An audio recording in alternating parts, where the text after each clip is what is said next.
Olá pessoal, sejam todos bem-vindos. Hoje a gente vai falar sobre esse texto que fala sobre as características da estrutura fundiária brasileira e das relações do campo, tá?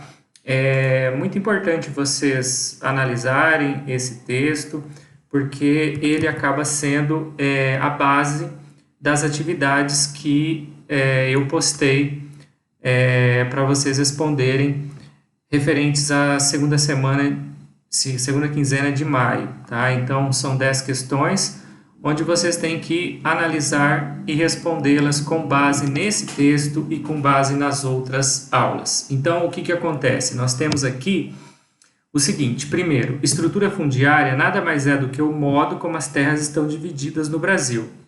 Então, a gente viu nas últimas aulas que existe uma grande concentração de terras em poucas mãos. Tá? Então, o texto já chama a atenção no seu início aqui que existe muita grande concentração de terras, onde poucos latifúndios ocupam a maior parte da área total do Brasil, certo?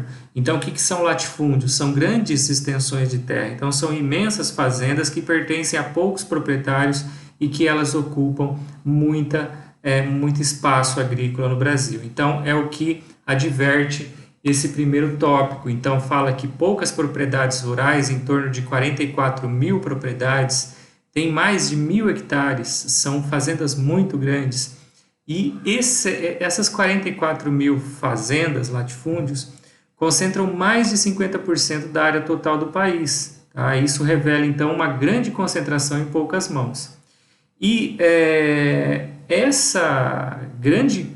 a grande maioria dessas terras, elas podem estar ociosas ou improdutivas, né? Então está escrito aí, porque seus donos aguardam melhores preços para arrendá-las ou vendê-las, e estão concentradas nas regiões norte e centro-oeste. Então o que acontece? Essa improdutividade é que os proprietários não investem e produzem o percentual, a quantidade, né, de recursos para fazê-la produtiva. Então, só estão especulando, né, esperando que o preço aumente para vender e comprar outras terras também, tá?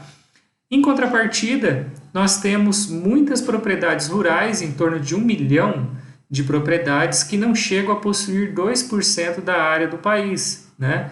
Inviabilizando muitas vezes o plantio de algum produto, ou seja, nós temos muitos proprietários com pouca terra, né? Mais de quase 1 milhão de propriedades ocupam apenas 2% da área total, ou seja, são pequenas propriedades, tá? E aí o que acontece? A gente acaba tendo um problema de abastecimento de produtos básicos, como alimentos, né? Bom, a gente vê que ao longo do tempo, o Brasil, eu já expliquei isso nas últimas aulas, ele passou por um processo muito intenso de êxodo rural, principalmente por causa do desemprego estrutural no campo, que nada mais é do que a mecanização em algumas propriedades rurais, principalmente no centro-sul, e entre esses pequenos proprietários, porque eles acabam produzindo pouco, ficam endividados e não têm capital para investir. Portanto, a única saída é vender a terra e ir em busca de condições de vida, né, nas cidades. Então, isso proporciona o chamado êxodo rural, tá? Fruto dessa má distribuição de terras no país, tá bom? Esse aumento de desempregados e subempregados que migram para as periferias acaba ocupando áreas marginais, ou seja, áreas periféricas ocupam áreas irregulares, ocupam áreas de mananciais, isso nos grandes centros urbanos, sobretudo as principais capitais, tá? E aí o que acontece? Mais de 50% dos conflitos no Brasil ocorrem ou nas regiões Nordeste ou Norte. São regiões onde tem muita concentração de propriedades rurais e de imóveis improdutivos. E aí o que acontece? Os latifundiários impõem a sua vontade às leis, muito mais associado aí à questão de apoio do governo federal. Tá? Então, essa violência no campo acaba sendo algo muito complicado, porque, de um lado, nós temos proprietários latifundiários que, em muitos casos, têm terra improdutiva, né?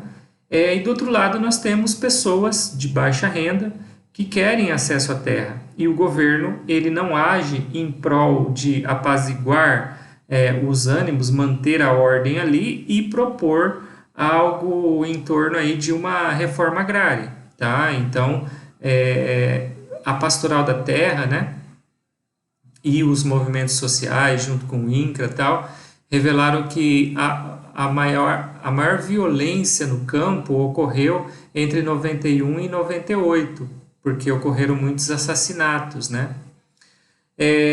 Bom, outra coisa que ocorre é esse ciclo, êxodo rural, desemprego e violência, né?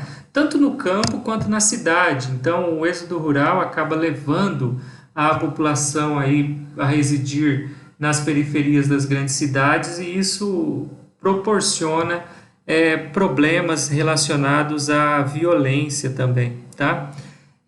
Então, essa grande porcentagem de imóveis improdutivos no Brasil, né, acaba mostrando uma necessidade urgente de uma política agrícola e principalmente de uma reforma agrária, contemplando esses trabalhadores rurais excluídos. A reforma agrária ela é muito importante. Lembrando que no Brasil nós temos problemas socioeconômicos gravíssimos. O Brasil é o país que tem a maior concentração de renda do mundo, tem a maior concentração de terras. Aqui não foi feita nenhuma reforma agrária. Então, o acesso à terra é muito precário e isso acaba dificultando a questão do acesso à terra, tá? Bom, continuando. Eu já falei desses personagens aqui, dessas figuras nas últimas aulas, inclusive nós assistimos um documentário sobre os conflitos que ocorrem entre poceiros e grileiros no sul do Pará, nas terras, na Terra do Meio, na chamada Terra do Meio, que é uma reserva extrativista, e até houve em 2005, como nós vimos no documentário, o assassinato da freira Dorothy Stang, tá? E isso teve grande repercussão. Então nós temos dois indivíduos basicamente, nós temos o poceiro é aquele trabalhador que toma posse da terra, geralmente terra devoluta, lembrando que terra devoluta é uma terra do governo, tá? E o governo concede a esses poceiros um título de posse, de uso da terra, sem possuir o título de propriedade, tá? Então nós vimos que isso ocorre na Amazônia. O grileiro é aquela pessoa então que toma posse da terra de outros, né? Geralmente dos poceiros, usando para isso falsas escrituras de propriedade. Então a gente viu que tem um problema muito grande em relação a isso, que os grileiros eles acabam assumindo o controle dessas terras e causa conflitos, porque eles falsificam o título das propriedades e expulsam os grileiros. E quando há expulsa os poceiros. E quando há resistência dos poceiros, eles entram em conflito. E aí ocasiona muita morte, tá? Então essa é a consequência. E como nós vimos nas últimas aulas, por conta da expansão da fronteira agrícola, a Amazônia é a região que mais sofre a ação de grileiros, né? Na maior parte do território amazônico não existem títulos válidos de propriedade de terras. Por quê? Porque essas terras elas são devolutas, tá? Então pertence ao Estado e o Estado deveria fazer uma reforma agrária, algo que não faz, tá? Atenção no campo, né? Aqui tem um histórico falando das ligas camponesas, ou seja, como que ao longo do tempo os trabalhadores rurais eles acabaram se organizando em movimentos de luta pela terra. Então, um dos precursores acaba sendo as ligas camponesas de Francisco Julião na região Nordeste, isso na década de 50, que foram duramente combatidas pelo regime militar, tá? Mas qual o intuito desses trabalhadores? Terem acesso à terra e, principalmente, pressionar o governo a fazer a reforma agrária. tá? E aí o que acontece? No Rio Grande do Sul, na década de 70, surgiram outros movimentos sociais, que são os precursores do movimento dos trabalhadores rurais sem terra, que se organizam em 1984, que é o MST. E aí o objetivo dessa entidade, desse grupo, é pressionar o governo para fazer a reforma agrária, uma rápida, que seja rápida e justa, né? Mas aí o que acontece? Tem uma cláusula, tem uma parte da Constituição que fala em função social da terra. E o governo e os proprietários rurais interpretam essa função social da terra de modo diferente. E o pessoal do MST acaba tomando posse dessas terras, acabam ocupando essas terras improdutivas para pressionar o governo a fazer a reforma agrária. Tá? Então, o objetivo do MST é justamente pressionar o governo ocupando terras improdutivas, já que na Constituição de 1988 fala sobre a desapropriação dessas terras para ser feita reforma agrária. Tá? Então, o objetivo é pressionar para que o governo adquira essas terras e distribua aí para os proprietários, para os pequenos proprietários que não têm terra, tá? Né? E aí, o que acontece? Isso daí acaba causando conflitos, né? Com muitos trabalhadores mortos, né? Também os fazendeiros acabam contratando pistoleiros, tal, para defender as terras, tá? Além disso, tem a questão dos grileiros, né, que tomam posse de terras públicas, mesmo essas terras públicas estando sob concessão de poceiros. Tá? Então, isso também é um problema, que os movimentos sociais tentam se unir para reivindicar essa questão. Tá? E para finalizar, o texto fala das relações de trabalho no campo. Tá? Então, a gente sabe, a gente vê que nos últimos anos estamos tendo baixos índices socioeconômicos no campo, né? Com altas taxas de natalidade, analfabetismo elevado, pequena qualificação profissional e baixa remuneração, né? Além disso, esses trabalhadores sofrem com a falta de cumprimento da legislação trabalhista, por conta de acidentes, por conta de falta de assistência nesses casos, né?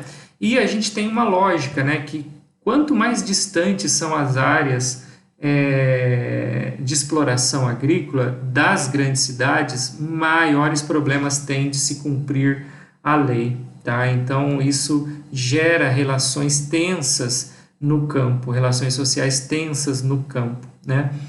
Por conta do êxodo rural, por conta de falta de acesso dos trabalhadores à terra, né, e por conta da mecanização, que é o desemprego estrutural, o trabalho assalariado temporário é uma forma predominante no Brasil. Isso, né, significa o quê? Significa que essas pessoas que trabalham dessa forma, elas residem nas cidades, geralmente na periferia, e são contratadas pelas fazendas apenas em época de plantio ou de colheita, que necessita de mais mão de obra, né? Porque muitas máquinas são utilizadas, né? E aí esses trabalhadores não são permanentes, eles fazem bicos, né? Eles trabalham de forma temporária, sem nenhum vínculo empregatício, sem nenhuma proteção social por conta do trabalho, né? Os trabalhadores permanentes que falam aqui, que residem na fazenda, tal, esses estão diminuindo. E isso acaba gerando o quê, né? Menores ganhos e precárias situações de trabalho, né? Esses trabalhadores, né, eles têm várias denominações dependendo das regiões, né? Então, na região norte, eles são chamados de peões, corumbás nas regiões centro-oeste e nordeste, e boias frias nas regiões sul e sudeste. Tá? Então, são essas denominações que a gente tem para esses trabalhadores. Aqui na nossa região, na região oeste de São Paulo, a gente tem muita plantação de cana-de-açúcar, né? Então, mas atualmente existe uma legislação ambiental no estado em vigor que não pode ter a queima da palha da cana. Isso inviabiliza o corte manual. E por conta disso, as usinas de cana, elas acabaram mecanizando a colheita. E isso acabou inviabilizando a utilização da mão de obra humana. Então, para cá, antes dessa lei entrar em vigor, vinham muitos trabalhadores de regiões mais pobres do Brasil, sobretudo a região Nordeste, para trabalhar aqui de forma temporária. Então, eles ficavam alguns meses aqui, por exemplo, 7, 8 meses, até acabarem todas as colheitas, né? E voltavam para a sua região. Tá? Então, eram trabalhadores que ficavam migrando temporariamente. Tá? No Brasil ainda há uma modalidade desumana de trabalho em áreas agrícolas, o trabalho escravo. Tá? É um problema muito sério que tem no Brasil ainda, que é a questão do trabalho escravo, né? Em algumas regiões mais pobres, no Nordeste, no Norte, né? Na Amazônia, sobretudo, nós temos inclusive denúncias de trabalho infantil, né? Em trabalhos perigosos no campo.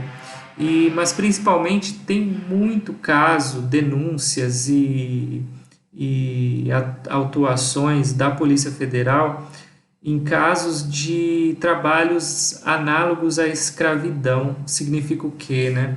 Pessoal, o desmatamento na Amazônia, ele não ocorre de forma acelerada.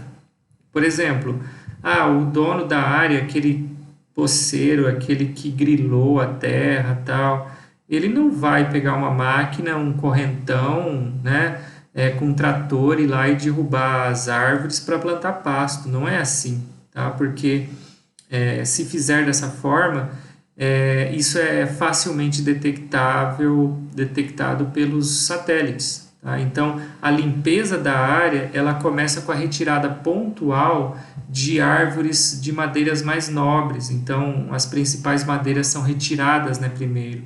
E depois eles vão limpando aos poucos, vão colocando o gado mesmo com a vegetação, e aí aos poucos vai limpando para não ficar aquela coisa tão evidente quando forem analisadas as imagens de satélites, né? Então é feito de forma gradativa, é muito lenta esse desmatamento. E aí, nesse processo de desmatamento, é utilizado mão de obra humana, então de peões que são trazidos, são levados de regiões mais pobres, como o Nordeste, tá? E são colocados no meio da floresta. Então, por isso que é análogo à escravidão. Não é que eles vão trabalhar de graça, ser açoitado, nada disso. É que as condições de trabalho são precárias. Tá? Eles não têm onde morar, não têm alojamento, não têm alimentação adequada, vivem em barracos e é tudo muito distante de cidade, então eles não têm como se rebelarem e saírem dali. Talvez até foram feitas promessas diferentes, né? E eles foram induzidos a trabalhar dessa forma. Então, por isso é análogo à escravidão, tá? Na próxima semana eu vou trazer um documentário, um trecho de um documentário, inclusive é daquele mesmo documentário que eu passei na última aula sobre o assassinato da freira Dorothy Stang, que se chama o documentário nome completo, o nome do documentário completo é Nas Terras do Bem Virá. Então eles abordam também a questão da escravidão, tá? Do trabalho escravo, das denúncias. Então vocês vão ver que a situação é bem complicada mesmo, tá? A situação que essas pessoas são levadas, né? Então, na próxima aula eu vou trazer uns trechos para a gente analisar, tá bom? Pessoal, então é isso. Com esse texto, eu gostaria que vocês analisassem, que vocês lessem esse texto com calma para tentar responder as questões. As questões não são tão triviais, são 10 questões, Então, analisem primeiro antes de ir responder, tá? Eu espero que vocês se dediquem a isso e tirem boas notas, que não seja igual a outra atividade que vocês acabaram, alguns alunos, indo mal, tá? Por falta de, né, leitura e de assistir às aulas, ok? E eu me coloco à disposição para eventuais dúvidas, pode perguntar no chat aqui do Teams que eu respondo a vocês, ok? Pessoal, é isso, muito obrigado pela participação e qualquer dúvida eu estou disponível. Um abraço, tchau, tchau.